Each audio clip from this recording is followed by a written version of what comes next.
আজকে দুপুরের রান্না ছিল ভাজি, ডাল এবং সবজি। তো আসসালামু আলাইকুম, সবাই কেমন আছেন? আলহামদুলিল্লাহ আমি ভালো আছি। আজকে ভাবলাম আজ দুপুরে কি রান্না বান্না করে আপনাদের সাথে শেয়ার করি। এই তো আজকে চিংড়ি মাছ দিয়ে মিষ্টি কুমড়া রান্না করা হবে। তো রান্নাটা আসলে আমিই করব। তো এই তো মিষ্টি কুমড়া রান্না করলে আমরা চিংড়ি মাছ দিয়ে রান্না করি, তাছাড়া অত খাওয়া হয় না এমনি। আর সবজিতে সব রকম সবজি দিয়ে খাওয়া হয় মিষ্টি কুমড়া, আর না হলে এভাবে চিংড়ি মাছ দিয়ে আমরা খাই। তো এই তো আমি চিংড়ি মাছ দিয়ে মিষ্টি কুমড়াটা কষাই নিলাম, তারপর পানি দিয়ে দিয়েছিলাম।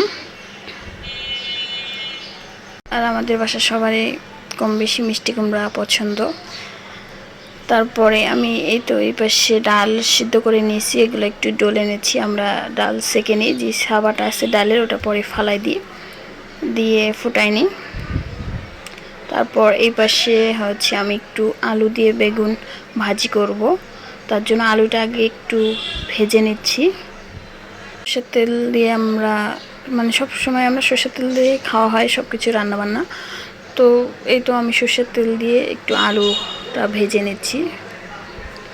আর বেগুন তো নরম, এর জন্য আলুটা আগে আমি একটু অর্ধেক ভেজে নিয়েছি।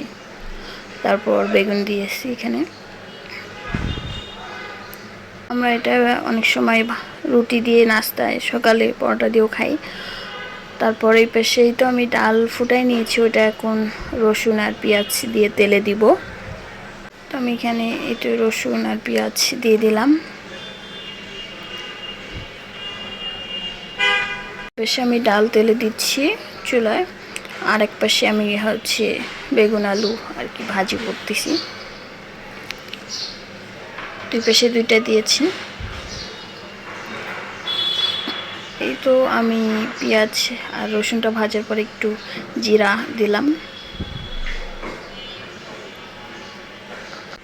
এভাবে ডাল তেলে দিলে অনেক ভালো হয়। এই তো হয়ে গেছে আমাদের ডাল। আমি একটু হালকা করে ফুটাই নেব, বেশিক্ষণ ফুটাবো না। বেশিক্ষণ ফুটাইলে ডালের স্বাদটা থাকে না, পরে যে তেলে দেওয়ার একটা ওইটা থাকে না। তো এই তো ভাজি হয়ে গেছে, মিষ্টি কুমড়া, ডাল আর ভাজি। এই তো এই তিনটা হয়ে গেছে। আমি আরেক পাশে মুরগি আর কি রান্না করব।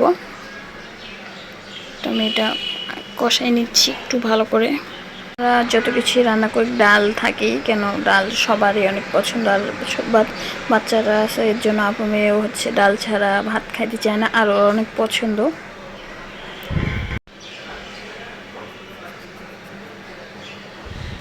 এই তো আমি মুরগিটা ভালো করে কষাই নিলাম, এখন পানি দিব।